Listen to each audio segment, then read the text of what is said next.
صحبت اور غسل جنابت۔ صحابہ کرام رضی اللہ عنہم کے درمیان غسل جنابت کا ایک مسئلہ زیر بحث آیا۔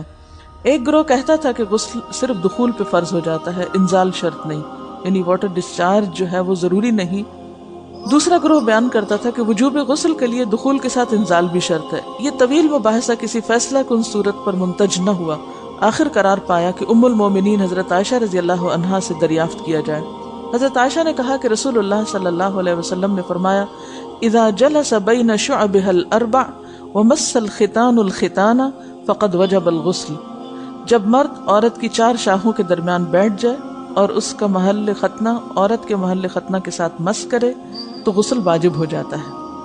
تو مسئلہ یہ ثابت ہوا کہ صرف دخول پر ہی مرد اور عورت جنبی ہو جاتے ہیں اور ان پہ غسل واجب ہو جاتا ہے، انزال یعنی منی کا نکلنا شرط نہیں۔ جنابت کے احکام۔ وجوب غسل کی حالت کو حالت جنابت کہتے ہیں۔ وجوب غسل یعنی جب غسل واجب ہو جاتا ہے تو اس حالت کو جنابت کہتے ہیں۔ جنابت کا لفظ جم سے، جم پہلو کو کہتے ہیں، یعنی بچنا۔ مندرجہ ذیل 4 حالتوں میں مسلمان مرد اور عورت پر غسل کرنا فرض ہو جاتا ہے۔ نمبر 1، جوش کے ساتھ منی خارج ہونے کے بعد، اس میں احتلام بھی داخل ہے، یعنی کوئی ایسا خواب آئے یا ویسے۔ نمبر 2، صحبت کے بعد یعنی سیکشول انٹرکورس کے بعد۔ نمبر 3، حیض کے بعد۔ نمبر 4، نفاس کے بعد یعنی بچے کی پیدائش کے بعد۔ اس میں یاد رکھیے کہ بہت سے لوگ پوچھتے ہیں کہ اگر خواتین انٹرنل چیک اپ کرواتی ہیں تو کیا اس سے غسل واجب ہوتا ہے؟ تو کوئی غسل واجب نہیں ہوتا جب تک کہ ان 4 چیزوں میں سے کوئی چیز نہ ہو۔ اس میں یاد رکھیے کہ بہت سے لوگ پوچھتے ہیں کہ اگر خواتین انٹرنل چیک اپ کرواتی ہیں تو کیا اس سے غسل واجب ہوتا ہے؟ تو کوئی غسل واجب نہیں ہوتا جب تک کہ ان 4 چیزوں میں سے کوئی چیز نہ ہو۔ صرف منی خارج ہونے سے بات نہیں، بلکہ جوش کے ساتھ منی خارج ہونے کے بعد غسل واجب ہوتا ہے۔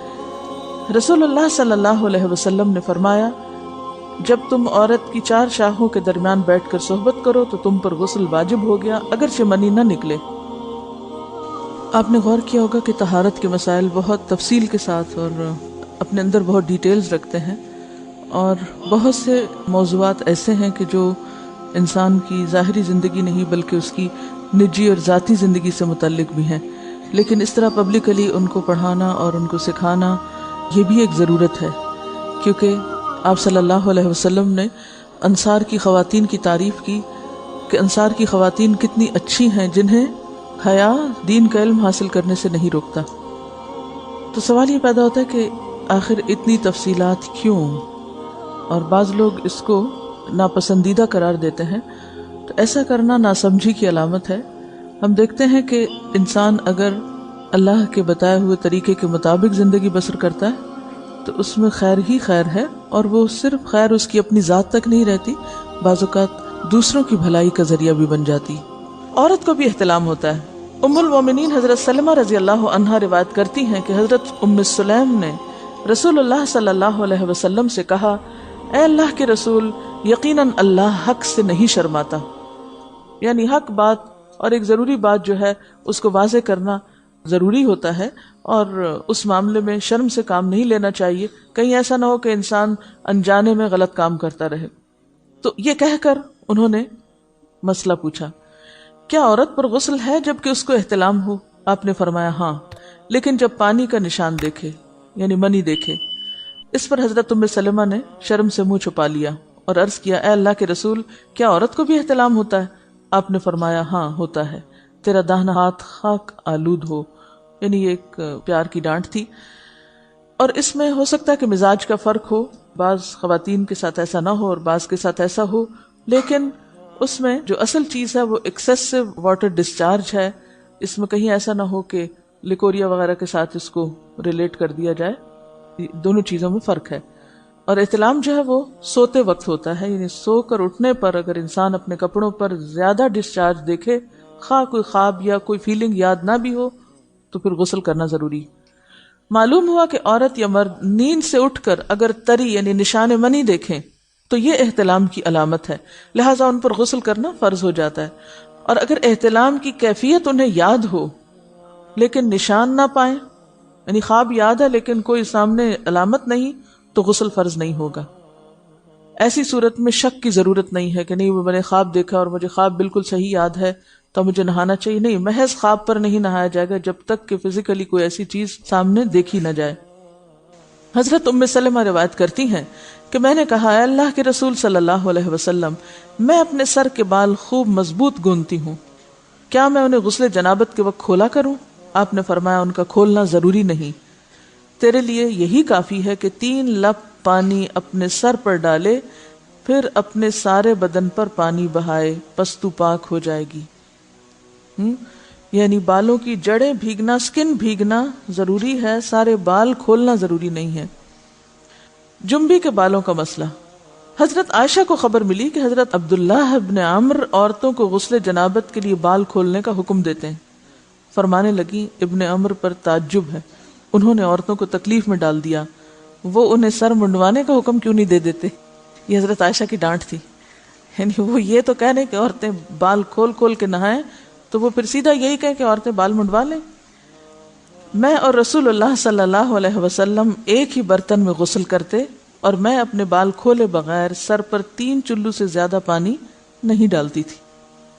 معلوم ہوا کہ غسل جنابت کے لیے بال کھولنے کی ضرورت نہیں، مگر یہ حکم صرف غسل جنابت کا ہے، غسل حیض کے لیے بالوں کا کھولنا ضروری ہے، کیونکہ وہ مہینے میں ایک دفعہ ہے۔ حضرت عائشہ سے روایت ہے کہ انہیں رسول اللہ صلی اللہ علیہ وسلم نے غسل حیض کے لیے فرمایا، اپنے بال کھولو اور غسل کرو۔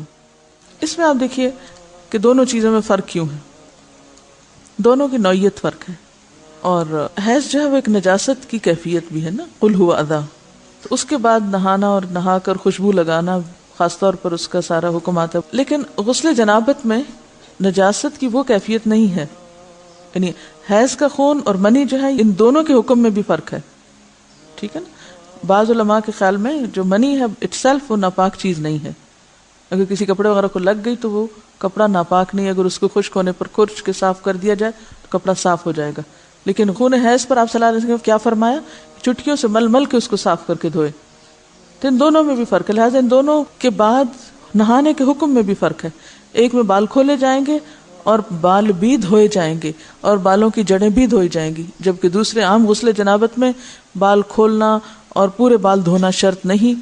بہت سی بچیاں ایسی جن کی شادی ہوتی ہے اور اس کے بعد انہیں ان مسائل کا پتہ نہیں ہوتا، یا تو وہ شرم کے مارے نہاتی نہیں، یا نہاتی ہیں تو پھر وہ پورے بال دھو دھو کے سکھانے میں اور ان چیزوں میں اتنا وقت ضائع کر دیتی ہیں کہ پھر بعضوں کا شوہر کی نافرمانی اور آپس کے تعلقات میں ٹینشن، لوگوں کا خوف۔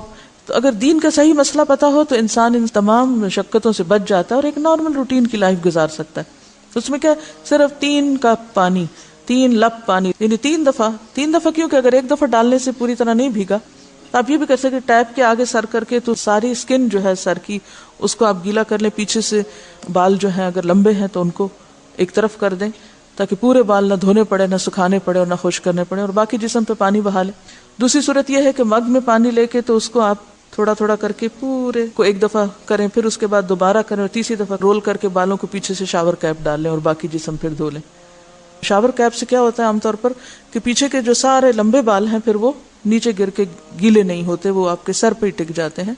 تو سر کی سکن دھوئیں اور بالوں کو جوڑے کی شکل میں باندھ کے اوپر شاور کیپ پہن کے پھر باقی جسم کو اچھی طرح دھو لیں۔ تو اس میں آپ دیکھیں کہ جب بالکل سر کے سکن کا حصہ ہی تر ہوگا، اور یہ 3 دفعہ کرنا ہوگا، ایک دفعہ سے نہیں کام چلے کہ 3 دفعہ کرنا، تاکہ کوئی بھی بال برابر جگہ سکن کی خشک نہ رہ جائے۔ تو اس سے کیا ہوگا کہ جتنا کم بال گیلے ہوں گے اتنے کم دیر میں ان کو خشک بھی کیا جا سکتا ہے اور کسی بھی مشقت کے بغیر۔